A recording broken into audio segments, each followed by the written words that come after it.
Welcome to CXO Spotlight. I'm your show host, Chirag Khanijau, and today's guest is special. His name is Ram Tyagi, Chief Information Officer at the City of Aurora, second largest city in Illinois with over 200,000 residents. He has spent 15 years at Publicis Sapient in the digital transformation space and then moved on to manage infrastructure and data for a 95 billion in asset company, Harris Associates. But that's not why he's here. He's moved on to his new role with the City of Aurora. Now he's running municipal IT on a $17 million budget where one wrong decision can mean 911 going wrong or water supply being hit. With a great responsibility, here is Ram Tyagi. Ram, welcome to the show. Thank you, Chirag, for having me here. And I'm really excited for this wonderful conversation. Looking forward to it. Ram, the first thing is, I think there's a lot of depth and breadth in the roles that you've done in past. And it's a beautiful journey arc from where you started and where you are today. How about you share a little bit about your journey? Yeah, the journey started in India and then I moved to Singapore and then US. So it has been a journey of learning. It has been a journey of growth and it has been the journey of evolution. You know, the humans are known for evolving, right? Every year and with every age. And that's what I'm trying to do. I'm learning at every job that I do and I try to do it with full commitment and I try to create value. So if you see at Sapient, there were a lot, there was like meaningful outcomes that I created. But what I learned there were amazing things from the core values. So they have these core values starting from learning mindset to the client-centric delivery to anything you do, make sure you bring quality to it. And working with, clients like Citadel, it was an amazing journey there, UBS, and so many investment banks. I learned a lot. And wherever I try to work, I created a lot of value in data. How do you capitalize the value out of data? How you centralize the data? And how do you treat data as an asset? So I was like involved in implementing large scale projects and then making sure that these projects are not only done on budget, on time, but also in the end, they are creating meaningful outcomes to our clients. And that taught me immense life learning lessons that I'm trying to apply here at City of Aurora. In between, as you mentioned, Harris Associates, 100 billion worth of assets that they manage with only 200 people. So I was managing their back end and middle tier, data transfers, client reports, data reconciliation, accounting, performance. There were a lot of things that I was managing with the smaller teams. And what I learned there, how you bring efficiency, how you bring optimization in your execution and in your cost.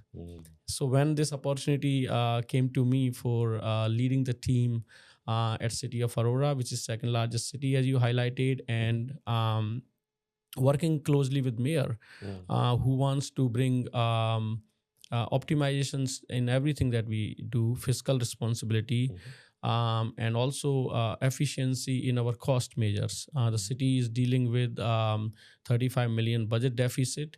So now my skills that I've learned earlier are coming to fruition, that I can start implementing those skills that I learned from my previous work. So now, when this opportunity came, I went line by line in our budget presentation, and I was able to save around $3.5 million for the mayor. Our budget would have been even higher this year from last year, but now it's lower. But it doesn't mean we are cutting services. We are bringing more efficiency. I'm finding room for the cost optimization, and how I'm doing it by leveraging the data that I have in hand, by leveraging the bottom-up approach with my team. I'm talking to each and every one here. I have spent more than 100 hours in my one-on-ones with my team members, senior leadership, stakeholders, vendors, partners, innovators. Wow. And that's giving me all the data to make these decisions. Yeah. I find it very interesting in this storyline arc, right? So I will take a step back and ask you something, that as a mayor, as the City of Aurora, it looks that we're very lucky to have you, because you have done it hands-on at both infrastructure, application, data layer, right? And it's a big shift from high-paying corporate as well as a lot of innovation.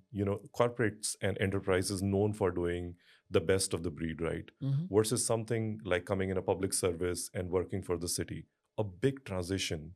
Why did you make that change? What's in it for you? So the city of Aurora has given me so much. I have spent 20 years since I moved from Singapore to here in 2005. I've been living here in the city. My kids, grew up here. Okay. My older one is in college senior. He has his own startup, and he learned so many things. He got a good environment to grow, whether it's libraries or the schools or anything. My younger one is also doing well. He's a senior in high school, and both these kids, like, not only academically, but also they got environment for their sports. Like, they play tennis and they represented their high schools Mhm. all 4 years in the state. So it's amazing journey that an amazing time that we have spent in Aurora. So when this opportunity came for me, that I've spent 25 years in technology world. Yep. 25 years is a huge time. Yep. You keep doing that in a corporate world, or you decide at one point that, okay, this is the time to give back to the city that has given you a lot. Mhm. And though I grew up in India, I did all my education in India, I started my career in India, but this is the place where I've spent most of my life. Yep. 20 years is a lot of time. So I think this is the journey to give back and also leverage that experience, right? And work closely with mayor. We are a second largest city, but if you see the strategically, we are placed at 35 miles west of Chicago, on right on I-88, and we can become center for Midwest growth. Mhm. So we are at a very strategic position, and I feel this is an opportunity for me. This is a challenge for me, Mhm. and this is something that I can create value, not only for resident, for also for myself in the end, because I'm gonna learn a lot the challenges that I face and how do I tackle with them. Yeah. I really love what you said, and I want to cover the first aspect of it before I go to the next one, which is challenges before the opportunity. I don't know how many people would appreciate this, that in a corporate or a Harris Associate kind of role, where a wrong decision could lead to losing money, which is a big deal. Yes. Yeah. I understand that. But for a city of Aurora, a wrong decision could mean people not being able to call 911, Yeah. or the waterworks not working, Yeah. or some of the big things that are Hmm. essential for basic human amenities not working. It's very critical, mission critical, Yeah. critical to the lives, and you're a resident yourself, right? Yeah. How does that change how you look at every decision that you're making? Because now you're in the power of authority.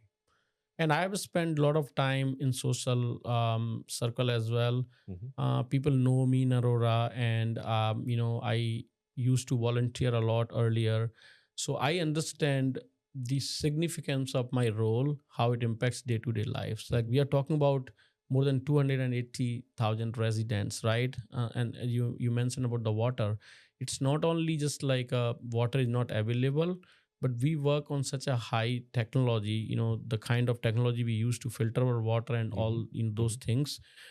Anything, like any cyber event or anything, can create a big problem, Mhm. for residents. So and police department, they run on technology. That's their Absolutely. foundation. Like anything, like I had this ride along with the officer, and it was such an eye opening for a resident who had never been to the public service, Yeah. that how much technology they leverage. And we have like 1,400 employee at City of Aurora, and 280, more than 280,000 residents. So you Wow. can imagine, any decision that you take, whether it's a website or whatever they do. Sometimes people also don't realize how much resources from the government they are using, Mhm. or how much resources from the city they are using, right?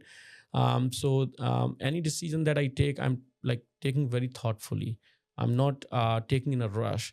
I always consult my senior leadership team, who brings a lot of experience, and I believe um, leadership is always about listening. Leadership is always about how do you learn from others. Like, Mhm.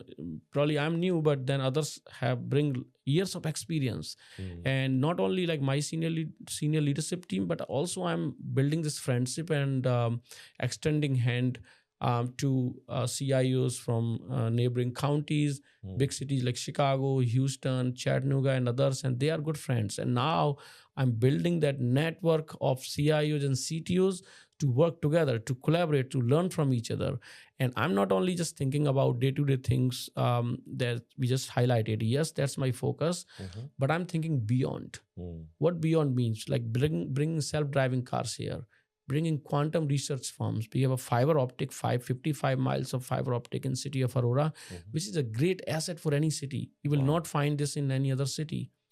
And that fiber network is ready to modernize. We have 125 miles of lateral from that ring to different institutions. We have a fiber, dark fiber from City of Aurora to City of Chicago. So I'm sitting on a wealth of assets. I just need to work hard, even harder than I've worked in last 6 months, to modernize that and to leverage the true value out of it. So there's a lot ahead. It's like what we can do day to day, and how do I get ready for the future or for the Absolutely. next. Yeah, I don't know if a lot of residents even realize what all you said is available and is being provided by the city as one of a kind thing, right? Interesting thing is that a lot of our listeners who are in the enterprise technology space, in the corporate side of the world, would not even understand the day in the life difference between what happens over there versus how is it there. But you have lived both the sides, right? Can you, in a lighthearted way, explain how that difference happens in your previous life versus life here? Actually, there is not much difference. Like for executing any technology vision, you need to make sure you have a right program management office, right? And you have right data architect, you have technology architecture, you have a solid architecture around your network and all that. I think it all remains same. What changes in your life is like getting anything approved. It goes through very transparent manner because everything is public facing. While in the corporate world or private sector, there are things that you take decision, but there's no one to scrutinize publicly because the information is not exposed to the public. Here, from your salary to your any budget or any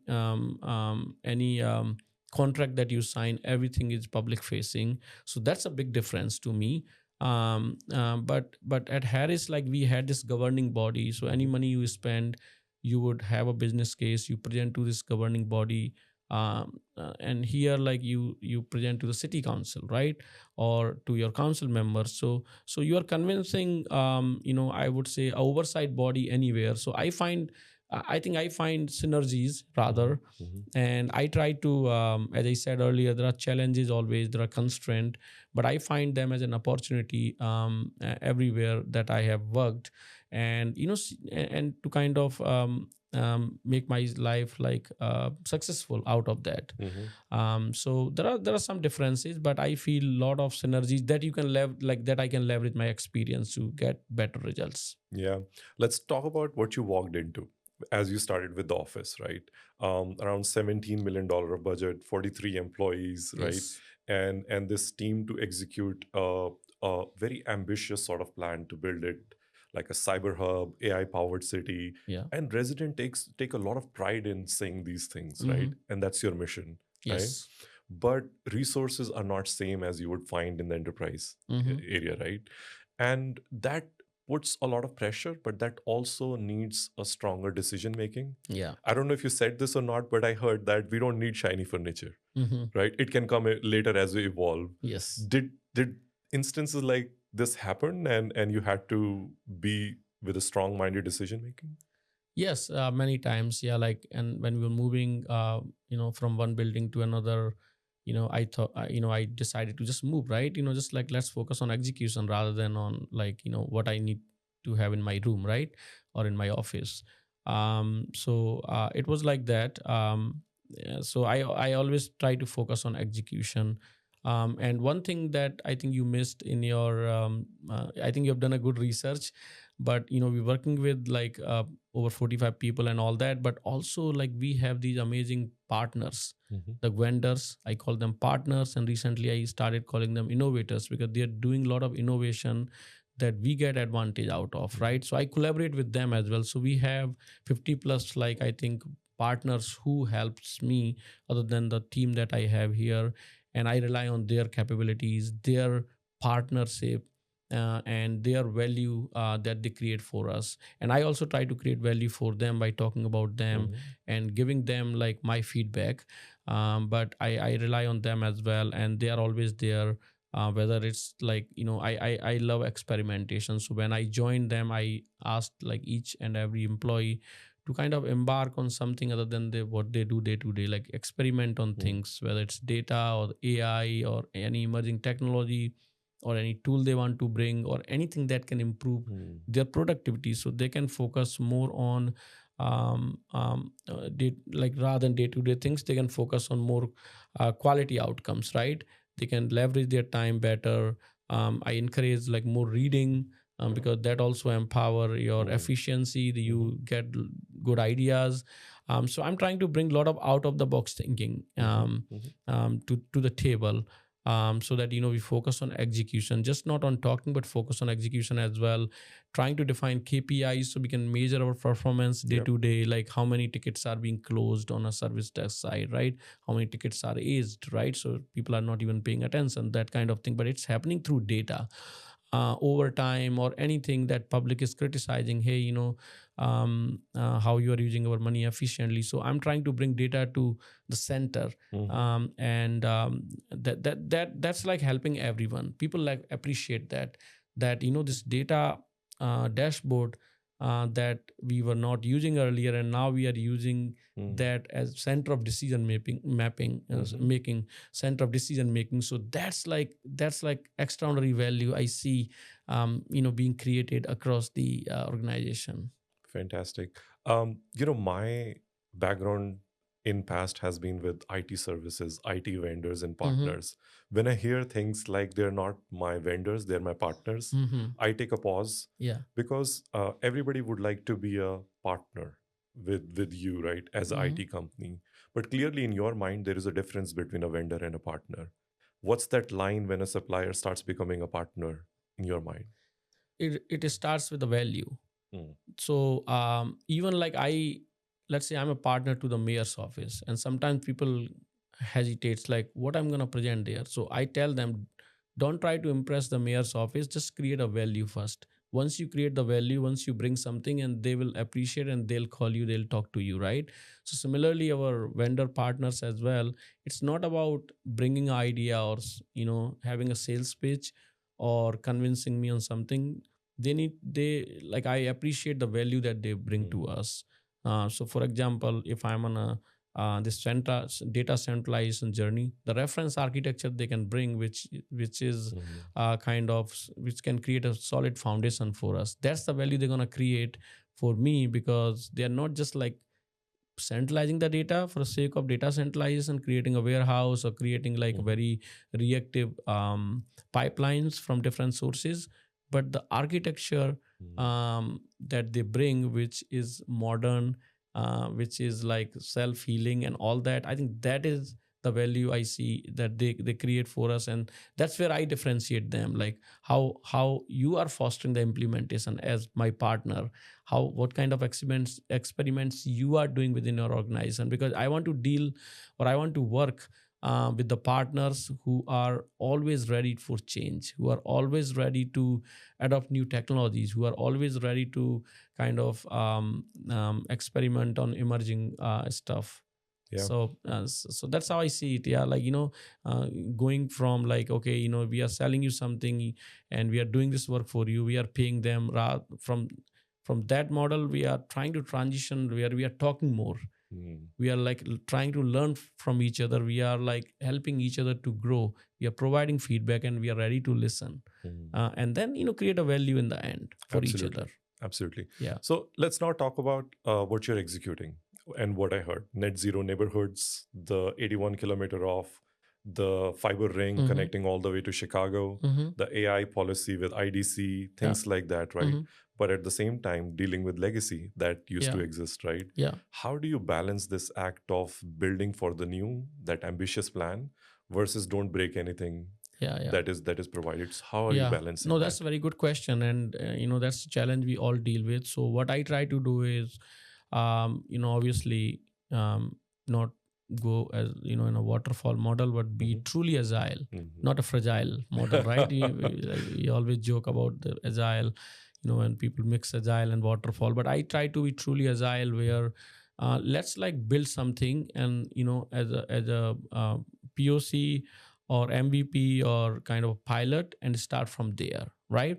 So don't wait for the perfection. So start building something. So now, for example, we are trying to build a platform in Microsoft Fabric, um, having a data catalog and the metadata driven data centralization architecture, data centralized architecture, right? So Microsoft Fabric can play a instrumental role, but I'm not waiting for a final architecture. I'm ready to start bringing some data sources there, right? So that's one step in that journey. And what will happen that eventually, if you use truly agile model, then eventually your data will move from your different silos or from on-prem to cloud. But if you wait till the end, it will take 2 years. And in technology, which is changing so rapidly, evolving so fast, I don't think you can have a 3-year roadmap anymore. I think you need to move very fast, and you need to like adopt something and then keep like building something. It doesn't mean that I don't have a roadmap. So yes, I'm working with IDC and other vendor partners. If we want to adopt AI, what first thing you need to have? First thing, as an organization, we need to have policy. How do we like make sure that day to day we use it so we are safer, right? It doesn't mean that I'm moving very fast, so I'm like not thinking about the controls. So definitely governance is in core, and I do it like as a foundation. It's like that I build first, right? While we are on a stage, I want to make sure the stage is built. And what is that stage? The stage is that you have a strategy and you have policy. So we have a AI policy in place, and we are currently drafting our AI strategy. So that will give us like sense like how we want to move in that adoption, right, of our modernization, like what road we want to travel. Similarly, like events like Think AI we did recently in heart of our Aurora, it was like almost impossible to do those kind of events away from Chicago. Because Chicago is very easy, everyone is there, right, every day. But doing that in Aurora and bringing innovators, collaborators, and entrepreneurs, civic leaders, tech leaders under one roof on a working day, It's full fabulous. day, was like, and within a 4 weeks, nobody thought it will happen, but it happened. And it was done in a very seamless and very meaningful manner that will become an example. It was again an experiment, but it was done very thoughtfully. We had a framework behind, and Jimmy's team executed really well. But these are some of the examples that are already happening. Like in last 6 months, we got the policy done, we got the strategy done, we got an event done. So we have the environment now, right? The mindset has shifted, the culture is shifted, and I think everyone is so energized that yes, we are on a right path. And I think it's good for the city, right? Because the opportunities are coming here. One change that COVID did for all of us was that it made us realize that our own hubs and suburbs where we live can be the place of opportunity for all of us. And I think it's great that these events are kind of validating that premise that a lot of us have, right? Now, I found one thing very interesting, which is there's no podcast that goes without saying AI in there, right? So definitely there is AI mandate. But every AI is powered with data, and you have a very good grasp of how this data decision framework will work, right? And you spoke about data being an asset. How does any other company start with that? Like, how did you start thinking about, let's say in terms of City of Aurora, what is the meaning of data being an asset? So this is from experience, because I have done a lot of data work in last 10-15 years. I have implemented co-pilots and different data models, different data intelligence platforms where you use and infuse machine learning and all that. One thing was common in all these experiences, that you cannot implement artificial intelligence or generative AI or anything without centralizing your data or without having a data strategy, because everything is driven by the data. If you don't do that, then you're just using a generic framework like ChatGPT or whatever. Like that's very generic. You can't. You can use it to empower yourself a little bit, to aid yourself day to day, but you cannot cater it to your organization's need. If you want to have a chatbot, if you want to have a local GPT, or if you want to like empower your different departments, or if, like, for example, legal department, if you want to give them something very specific to your organization, then you need to have that data ready. So that's where I think I would tell everyone, and that's what I'm trying to do, that I'm trying to centralize the data, because without data, I think the artificial intelligence or machine learning models cannot be effective. So first focus on your data, see like where your data is, understand your data landscape, and bring all the data into core of your strategy, and build data reservoirs, whether it's a data lake or one lake or data warehouse, whatever you call. I think the data has to be brought to one place, because then you can then give the data in the hands of your business leaders, where it's a mayor in this new context, earlier my traders, or whatever you call it, right? Because they can then start playing with the data, then they see the true value out of coming, like trends, right? And also the predictive analytics, right? How things may turn, like, in future, right? If like something goes wrong, or something goes in a positive direction, how things will move or shift, right? With data. And then, like, let's say you are implementing a co-pilot, and you have a right reservoir of the data or storage. You can just point your co-pilot agents to that, and then you see the value. Or if you're running agents, right? Voice agent, or if you're running agents on your computers to detect some events, right, for cybersecurity. If you have all the logs going to one place, it becomes so easy. So the data centralization is so key for any like better outcome that you want to create of generative AI. Otherwise, I would say it's otherwise I don't think you are optimizing your execution, and you may end up like spending more time. Your team may not be motivated, because they are also, then they're going to struggle, right, to get value out of it.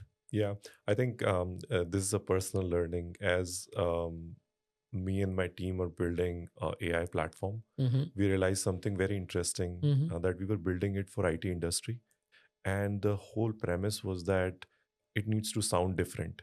And then everybody said, why don't you use ChatGPT or Claude or any of these frameworks? And you're saying it perfectly well, that if you need a general purpose output, you use a general purpose AI or general purpose LLM, right? But if you need a very customized output, you train your data and you bring the right data. So very relevant on that. And that's where I think the industry is heading. If you see, a lot of investment has happened in building the data infrastructure, and which is building a general purpose knowledge for everyone.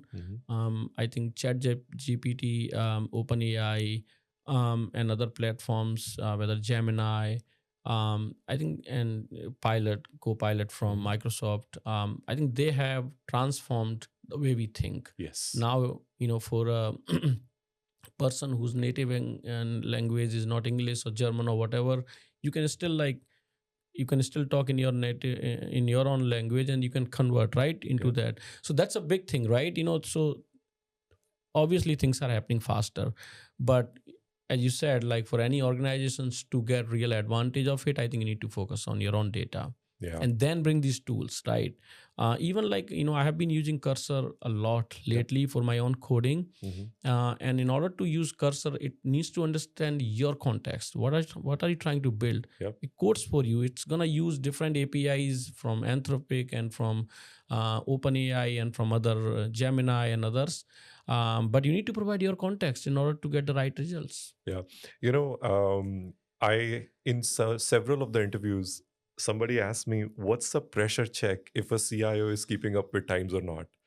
And the funny thing was that ask them about the vibe coding platform they're testing. And if they're testing one hands-on, that means that CIO is always connected with the latest. So good to hear about Cursor. Now I want to move to the third priority, which you discuss a little bit, right? Cybersecurity and cyber resilience is very important, because this is about public safety here, right? How are you thinking about that? And that's what keeps me awake every day. And that means like I'm very agile and I'm very proactive about it. So cybersecurity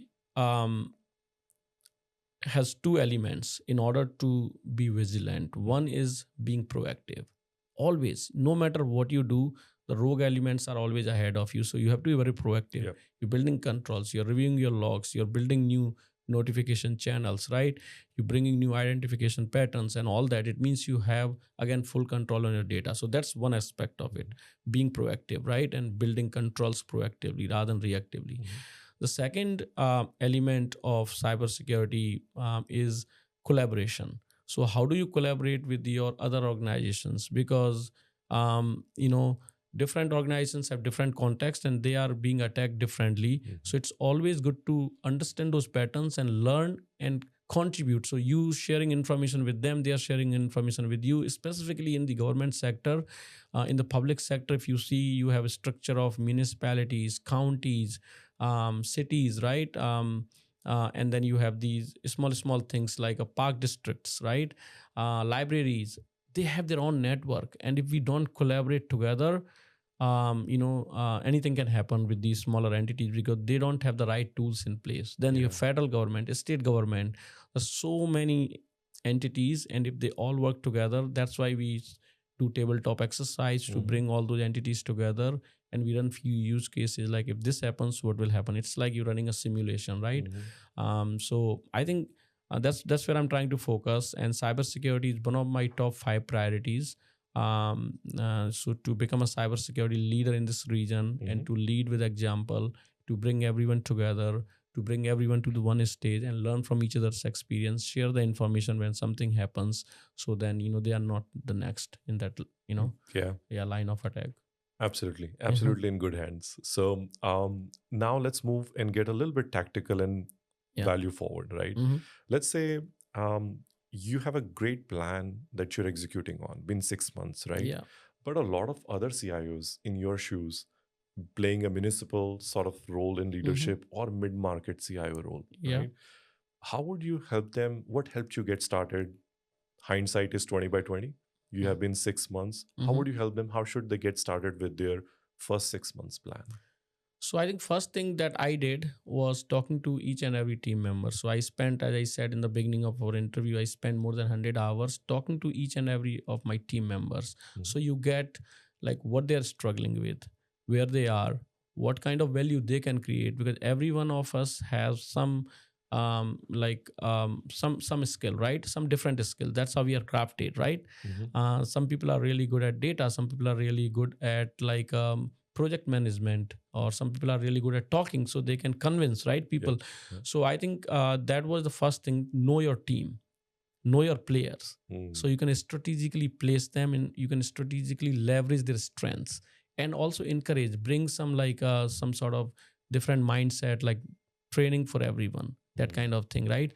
So when I started talking to these people, I realized that some of the people did not even get training for many years.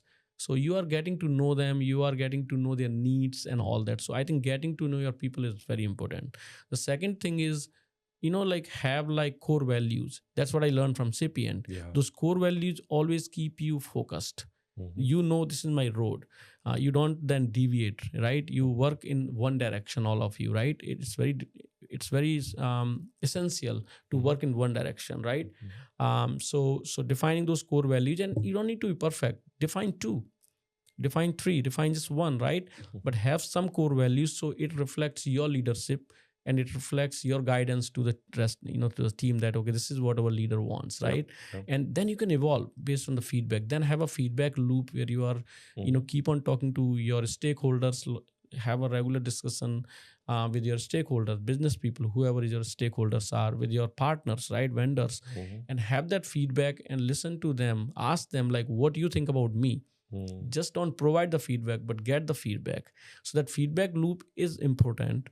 And then the core values, and then comes like your priorities. So define like first 3 months, if you are able to get some of your priorities like crystal clear to the team, hey, this is what I want. Like for example, I have my 5 priorities.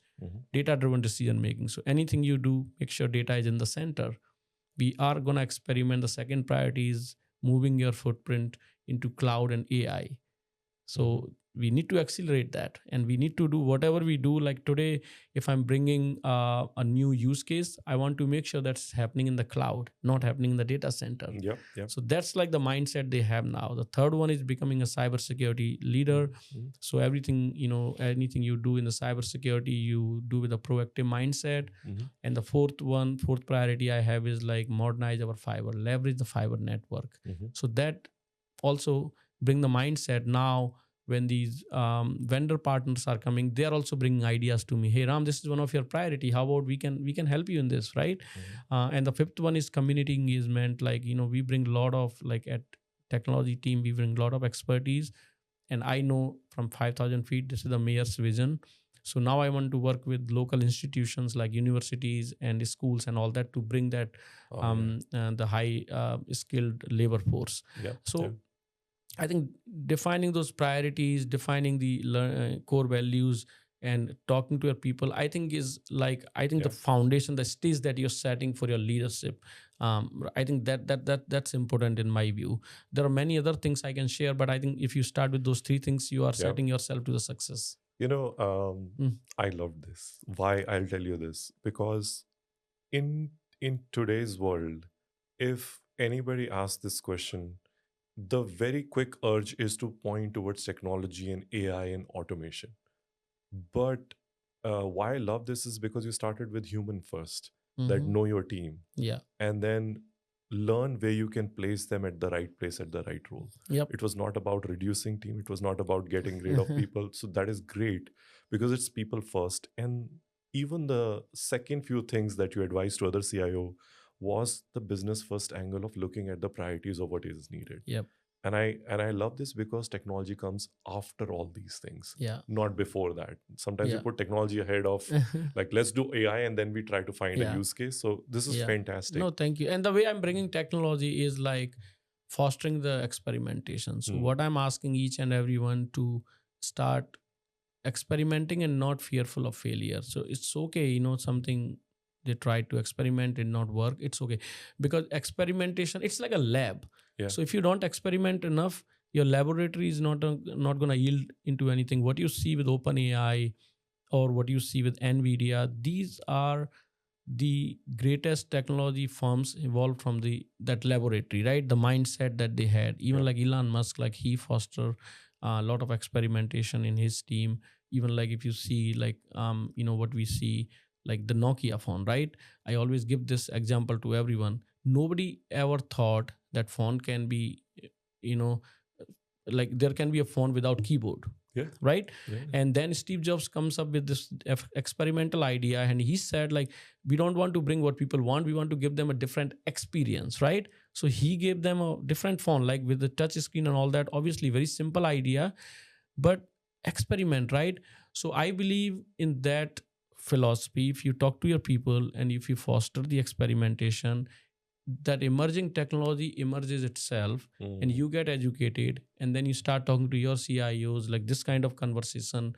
And that like gives you different Yeah. perspective of like being more collaborative. And again, like I talked about my 5 priorities, Mhm. and underneath those 5 priorities are 3 guiding principles that are powering those for Mhm. my team. Mhm. So that is it: ethical behavior, transparency. I think those are 2 key things for public, right? Yeah. Being transparent, being ethical, and then collaboration. So Mhm. collaborate internally, collaborate externally, and just collaborate, right, with everyone. And then you will see the amazing results happening around Yeah. you. Experimentation. I will Yeah. take that home. It's funny because there'll be no NVIDIA if Jensen Huang and team would not have thought about Exactly. separating GPU from CPU. Yes. Right. So that is a fantastic example. Now I'll ask you something tough. It's a tough thing, and I'm gonna flip this. You Yep. want to do experiments with your team. Mm-hmm. You want to do AI, go do AI, go to digital transformation, Mm-hmm. let's go to cloud and AI and everything, right?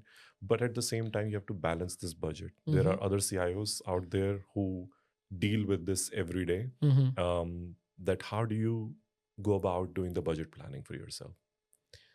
So in the current age of technology transformation, the way things are happening, at this stage, I don't think you need a lot of budget. Seriously, this is my experience in last 2 years or so.